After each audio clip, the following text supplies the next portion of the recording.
Bilang bahagi ng patuloy na pagpapalakas ng ugnayan sa pagitan ng Maritime Industry Authority o Marina at ng Philippine Coast Guard o PCG, nagsagawa ng technical visit ang Coast Guard Command and Staff Course Class 22-2025 sa Marina para sa 43 mid-level officers ng PCG.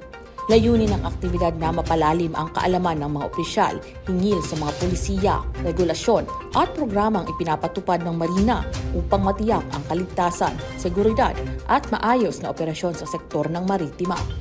Sa talakayan, ibinahagi ng Marina ang mahalagang aspeto ng mandato nito, kabilang ang vessel documentation at kaligtasan, pagpapatupad ng ship safety standards, investigasyon ng mga maritime casualty, mga inisyatiba sa digitalization ng serbisyo at mga mekanismo ng information sharing alinsunod sa mga pambansang batas at international maritime conventions. Isinagawa rin ang isang facility tour kung saan nasaksihan ng mga kalahok ang mga operational workflow, administratibong proseso at mga teknolohikal na sistema ng ahensya.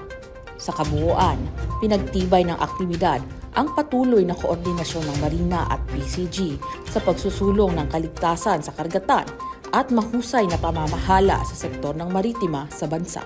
Ito si Ardeline Hestre, nag-uulat para sa Marina DGTV News on Deck.